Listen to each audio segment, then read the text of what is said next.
مسلمانوں کے جان مال میں پہلا حق اللہ کا، اللہ کے کلمے کو پھیلانا تاکہ ارکان اسلام زندہ ہو جائیں۔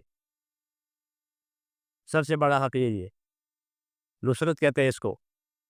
دو چیزیں واجب ہے، استقامت اور نصرت۔ اپنے کام میں استقامت پیدا کرنا، پابند ہونا۔ استقامت کا مطلب یہ پابند، دین کے کاموں کا پابند۔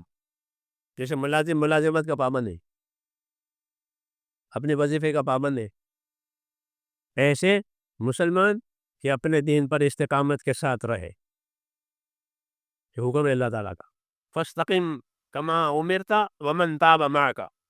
اے نبی آپ استقامت اور پابندی سے رہیے، آپ بھی اور جو آپ کے ساتھ ایمان لائے ہیں وہ بھی۔ تو جتنے نبی پر ایمان لانے والے سب نبی کے ساتھ پابند۔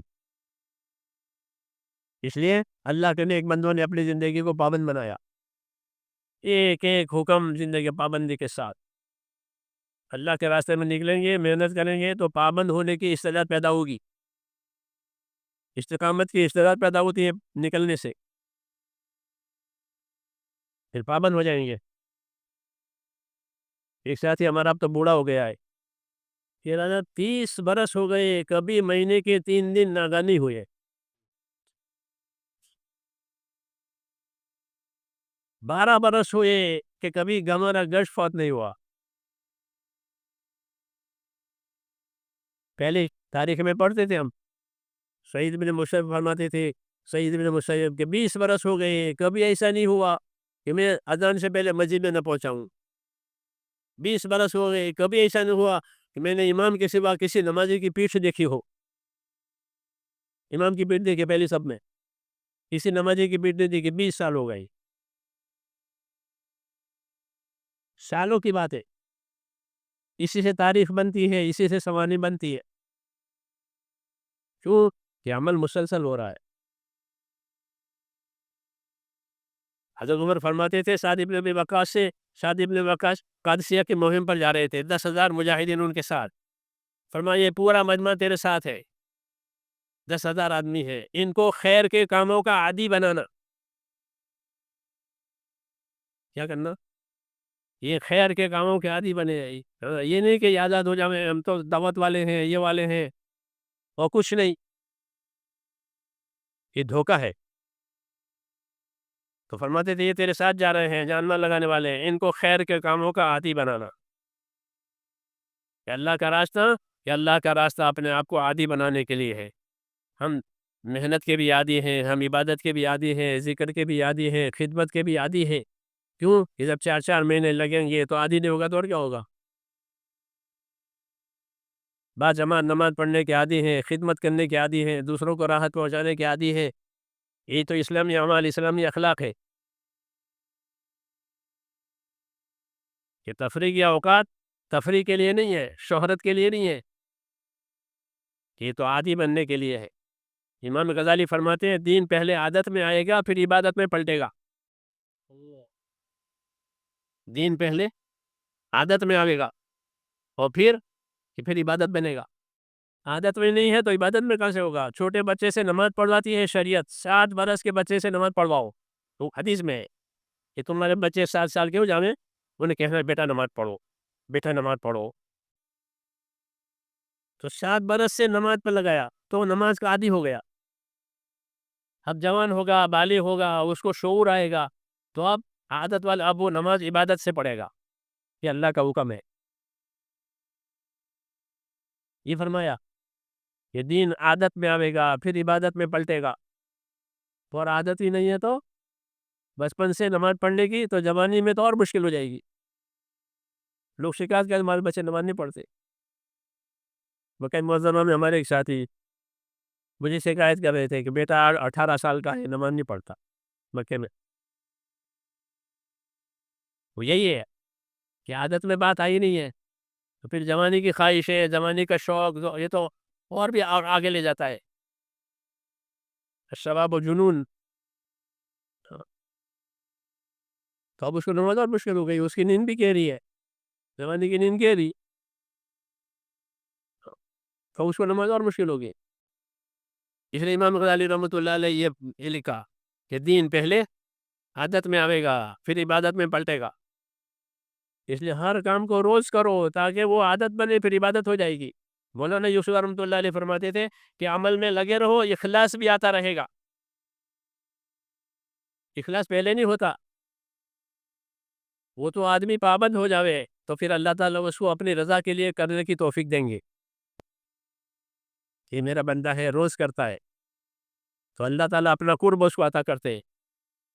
وہ اخلاص جب اللہ سے قریب ہونے کے لیے، اللہ کو راضی کرنے کرے گا، تو فرمایا عمل میں لگے رہو کہ اخلاص بھی آتا رہے گا۔ اخلاص پہلے دن نہیں ہوتا، وہ تو عمل سے لگاؤ ہو جاتا ہے، پھر بڑھتی رہتی ہے۔ جیسے پھل، کسی درخت کا پھل، آم کا پھل آم پر آتا، درخت پر آتا ہے تو چھوٹا ہوتا ہے، مزہ بھی صحیح نہیں ہے، رنگ بھی صحیح نہیں ہے، سائز بھی صحیح نہیں ہے، لیکن وہ لٹک رہا ہے، ٹوٹا نہیں ہے، لگا رہا، تو پھر دھیرے دھیرے بڑھتا ہے، وہ بڑا ہو جاتا ہے، پھر اس کا رنگ بدلتا ہے، خوش رنگ ہو جاتا ہے، پھر اندر سے بدلتا ہے، پھر خوشبو آتی ہے، سائز بھی اچھی ہو گئی، رنگ بھی اچھا ہو گیا، خوشبو آتی ہے، میٹھی میٹھی، لوگ سونگھ کر کے لیں گے، وہ ملکوں میں جائے گا۔ کہاں جائے گا؟ ملکوں میں ہے کہ یہ وہ کوالٹی ہے جو باہر جائے گی۔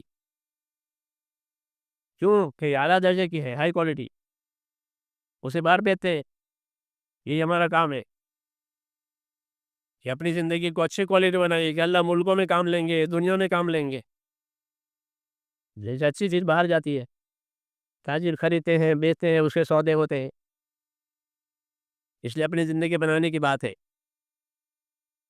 تو حضرت فرماتے ہیں لگے رہو، پھر کہ اخلاص بھی آتا رہے گا، تقویٰ بھی آتا رہے گا، اچھی صحبت، اچھا مال، اچھا ماحول، اچھی محنت، یہ سب ضروری ہے۔ صحبت بھی ضروری ہے، یہ نیکوں کی صحبت، نیک ماحول، نیک اچھی محنت، یہ مجموعہ ہے۔ صحابہ کو محنت بھی ملی، صحبت بھی ملی، اور اپنی محنت بھی ہوئی، ماحول بھی ملا۔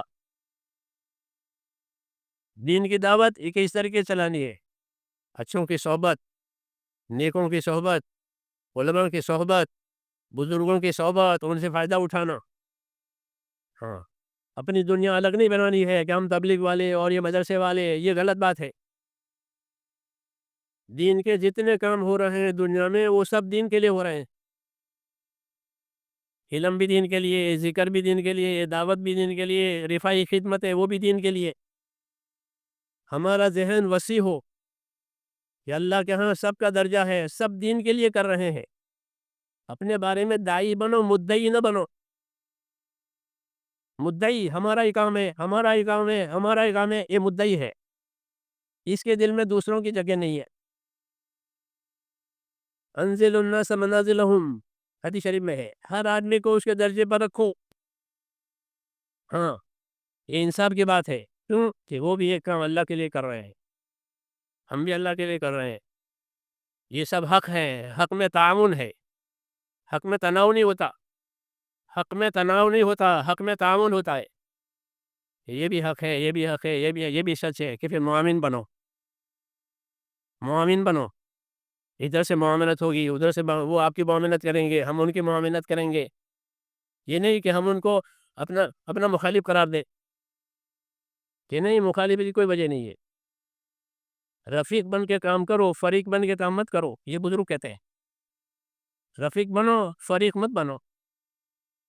امت کے کام کرنے والوں کو اپنا فریق مت سمجھو،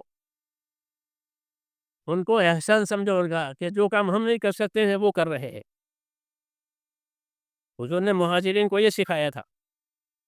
مہاجرین نے کہا یا رسول اللہ، انصار کی بہت قربانیاں ہیں، آدمی ان کے زیادہ شہید ہوتے، خدمت بھی وہ زیادہ کرتے ہیں، مال بھی وہ زیادہ لگاتے ہیں، نصرت بھی وہ زیادہ کرتے ہیں، تو سارا ثواب تو ان کو ملے گا، ہمیں کیا ملے گا؟ میں تو ثواب کی فکر تھی، ان کو حسد نہیں تھا، تحقیر نہیں تھی۔ ہاں، تو ہمارے اندر نفسانیت ہے، اس لیے تحقیر کرتے ہیں، حسد کرتے ہیں۔ ان کو تو آخرت کی فکر تھی کہ وہ آخرت میں ان کو درجے ہوں گے، ہمارا کیا ہوگا؟ آپ نے فرمایا کہ تمہیں بھی وہ چیزیں مل سکتی ہے جو ان کو ملتی، یہ وہ کیسے؟ فرمایا تم ان کی قدر کرو، اس کی انصار کی کہ انصار کی قدر کرو، ان کی تعریف کرو اور ان کے لیے دعا مانگو. انصار کی قدر کرو، ان کی تعریف کرو، ان کے لیے دعا مانگو، تو تمہیں بھی اللہ وہ دے گا جو ان کو دے گا. تو ہم کو تو یہ سکھایا ہے کہ جو دین کے دوسرے کام کر رہے ہیں، علم کے، ذکر کے، رفاعی خدمتوں کے، ہم ان کے لیے دعا مانگیں کہ جو کام ہم نہیں کر سکتے تھے یہ کر رہے ہیں، نہیں تو ہمیں وہ کرنا پڑتا.